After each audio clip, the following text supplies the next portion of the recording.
வணக்கம் நண்பர்களே. பாரம்பரிய முறையில் சின்ன வெங்காய ஊறுகாய் எப்படி செய்கிறதுன்னு இந்த வீடியோவில் பார்க்கலாம் வாங்க. அதுக்கு முதல்ல ஒரு படி அளவுக்கு சின்ன வெங்காயத்தை எடுத்து அதில் இருக்கிற தோலெல்லாம் உரிச்சிட்டு தண்ணியில் போட்டு நல்லா 2 தடவை கழுவி அலசிட்டு அதுக்கப்புறம் மேலாக சின்ன வெங்காயத்தை மட்டும் எடுத்து ஒரு தட்டத்தில் வச்சுக்கணும். அதுக்கப்புறம் அடுப்பில் ஒரு வாணலி வச்சு அது காஞ்ச உடனே கழுவி வச்சுருக்கிற இந்த சின்ன வெங்காயத்தை எடுத்து போட்டு அதில் 4 டீஸ்பூன் கடலெண்ணெய் ஊற்றி அடுப்பை மீடியமாக வச்சுக்கிட்டு வெங்காயத்தை தீய விடாமல் வணக்கணும். அது கூடவே பெரிய நெல்லிக்காய் அளவுக்கு புளி எடுத்து அந்த புளியை தண்ணியில் ஒரு தடவை நல்லா கழுவிட்டு அந்த வெங்காயத்தோட ஒன்றா போட்டு வணக்கிக்கணும். வெங்காயம் நல்லா வணங்கின உடனே அடுப்புலேருந்து அந்த வெங்காயத்தை கீழே இறக்கி வச்சு நல்லா ஆற விடணும். அதுக்கப்புறம் வேறொரு வாணலியை மறுபடியும் அடுப்பில் வச்சு அந்த வாணலியில் 1/4 டம்ளர் அளவுக்கு வெந்தயத்தை எடுத்து போட்டு அடுப்பை சிம்மிலே வச்சுக்கிட்டு வெந்தயத்தை தீய விடாமல் வறுத்துக்கணும்.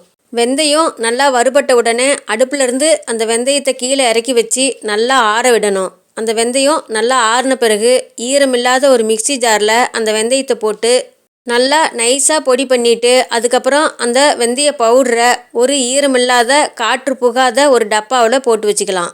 அந்த வெந்தய பவுடரை நாம் சமையலுக்கெல்லாம் எதுக்கு வேணாலும் பயன்படுத்திக்கலாம். இப்போ இந்த ஊறுகாய்க்கு வேணும். அதில் கொஞ்சமாக போட்டு வறுத்து நுணுக்கிறதுனா கொஞ்சம் கஷ்டம். அதுக்காக அந்த வெந்தயத்தை கொஞ்சம் சேர்த்து வறுத்து தூள் பண்ணி எடுத்து வச்சுருக்கிறோம். அவ்வளவுதான். அதுக்கப்புறம் வணக்கி வச்சுருக்கிற அந்த வெங்காயமும் புளியும் நல்லா ஆறி இருந்ததுன்னா அதை ரெண்டையும் ஈரமில்லாத ஒரு மிக்சி ஜாரில் போட்டு தண்ணியே ஊற்றாமல் ஒரு பேஸ்ட் மாதிரி அரைச்சிக்கணும். அதுக்கப்புறம் அடுப்பில் ஒரு வாணலி வச்சு அது காஞ்ச உடனே அதில் ஊறுகாய்க்கு தேவையான அளவுக்கு தாராளமாக கடலெண்ணெயை ஊற்றிக்கணும். அந்த கடலெண்ணெய் காஞ்ச உடனே அதில் 1/2 டீஸ்பூன் அளவுக்கு கடுகு போட்டு கடுகு வெடித்த உடனே 2 குச்சி அளவுக்கு கருவேப்பிலையை போட்டுக்கணும். கருவேப்பிலையை நல்லா பொரிஞ்ச உடனே அதில் 1/2 டீஸ்பூன் அளவுக்கு வெந்தய பொடி போட்டுட்டு வெந்தய பொடி தீயறதுக்குள்ளே அந்த மிக்சியில் அரைச்சி வச்சுருக்கிற அந்த வெங்காய கலவையை எடுத்து போட்டுக்கணும். மிக்சி ஜார்லேருந்து அந்த வெங்காய பேஸ்ட்டை நல்லா சுத்தமாக எடுத்து போட்டுக்கணும். அதுக்கப்புறம் ஊறுகாவுக்கு தேவையான அளவுக்கு கல்லுப்பு 1/2 டீஸ்பூன் மிளகாய்த்தூள் ரெண்டையும் போட்டு நல்லா கலந்துட்டு அடுப்பை சிம்மில் வச்சு மூடி வச்சிடணும். 2 நிமிஷத்துக்கு ஒரு தடவை அந்த தட்டை எடுத்துகிட்டு நல்லா கிளறி விடணும்.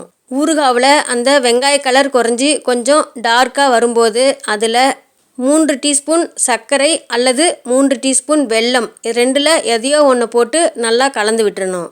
அந்த சமயத்தில் ஊறுகாவுக்கு தேவையான அளவுக்கு உப்பும் காரமும் சரியாக இருக்கான்னு பார்த்துக்கணும். ஒருவேளை ஊறுகாவில் உப்பு நிறையா பத்தலை அப்படின்னா அதுக்கு தேவையான அளவுக்கு கொஞ்சமாக போட்டு கலந்துக்கலாம். ஒருவேளை ஊறுகாவில் உப்பு கொஞ்சமாக தான் பத்தலை அப்படின்னா அதுக்கு உப்பு பத்தலை அப்படின்னு உப்பு போட்டுறக்கூடாது. ஏன்னா அந்த ஊறுகாய் முழுசும் செஞ்சதுக்கப்புறம் அந்த ஊறுகாவை இறக்கி வச்சுட்டு நம்ம சாப்பிட்டு பார்த்தோம் அப்படின்னா அந்த உப்பு சரியாக இருக்கும். ஒருவேளை ஊறுகாவுக்கு காரம் பத்தலை அப்படின்னா அதுக்கு மட்டும் எவ்வளவு காரம் இன்னும் அதிகமாக வேணுமோ அந்த அளவுக்கு மிளகாத்தூளை போட்டு கலந்துக்கணும். அதுக்கப்புறம் மறுபடியும் தட்டை வச்சு அந்த ஊறுகாவை மூடி வச்சுட்டு அடுப்பை சிம்மிலே வச்சுக்கிட்டு அடிக்கடி கிளறி விடணும். ஊறுகாய் 3/4 அளவுக்கு மேலே ரெடி ஆனதுக்கப்புறம் அந்த ஊறுகாய்க்கு தேவையான அளவுக்கு எண்ணெய் தாராளமாக இருக்குதான்னு பார்த்துக்கணும். ஒருவேளை எண்ணெய் பத்தாத மாதிரி இருக்குது அப்படின்னா இன்னொரு அடுப்பில் ஒரு வாணலி வச்சு அதில் கொஞ்சமாக எண்ணெயை சூடு பண்ணி எடுத்து இந்த ஊறுகாவில் ஊற்றி கலந்துக்கணும்.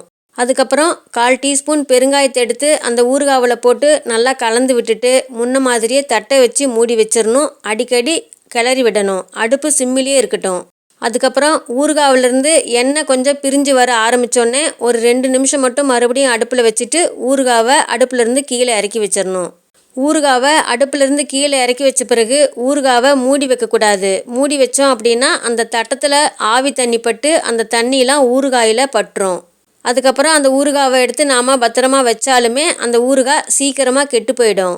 அதனால் அவசரமாக அடுத்த வேலை இல்லை அப்படின்னா அந்த ஊறுகாவை அடிக்கடி கிளறி விட்டு அந்த ஊறுகாவை நல்லா ஆற வச்சு அந்த ஊறுகாவை ஈரமில்லாத ஒரு கண்ணாடி பாட்டில் அல்லது ஈரமில்லாத ஒரு பீங்கான் ஜாடி அல்லது ஈரமில்லாத ஒரு பிளாஸ்டிக் டப்பா எதில் வேணாலும் போட்டு வச்சுக்கலாம்.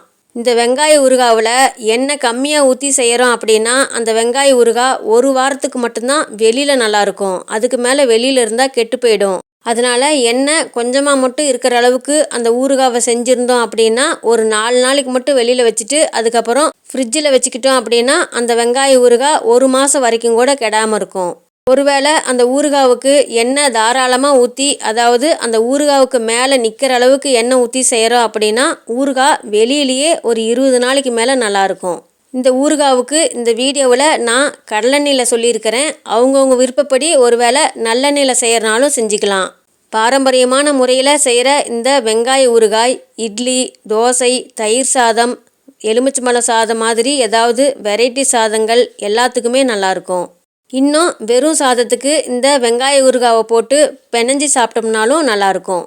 இந்த ஊறுகாவுக்கு தண்ணியே ஊற்றாமல் எப்படி செய்யறது அப்படின்னு விளக்கமாக சொல்லியிருக்குது. ஒருவேளை ஒவ்வொருத்தர் புளியை ஊற வச்சு அதை நல்லா கரைச்சி அதை வடிகட்டி அந்த தண்ணியும் கூட ஊற்றி செய்வாங்க.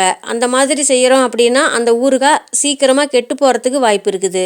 ஆனால் இந்த வீடியோவில் சொல்லியிருக்கிற மாதிரி ஊறுகாய் போடுறதுக்கு ஆரம்பிக்கிறதுக்கு முன்னாடியிலிருந்தே தண்ணியே ஊற்றாமல் செஞ்சுருக்கிறோம். அதனால் இந்த ஊறுகாய் சீக்கிரமாக கெடவே கெடாது. இன்னொரு விஷயம் என்ன அப்படின்னா, ஊறுகாவில் தண்ணியே ஊற்றாமல் செஞ்சுருக்கிறதுனால அந்த ஊறுகாய் இன்னும் சுவையாக இருக்கும்.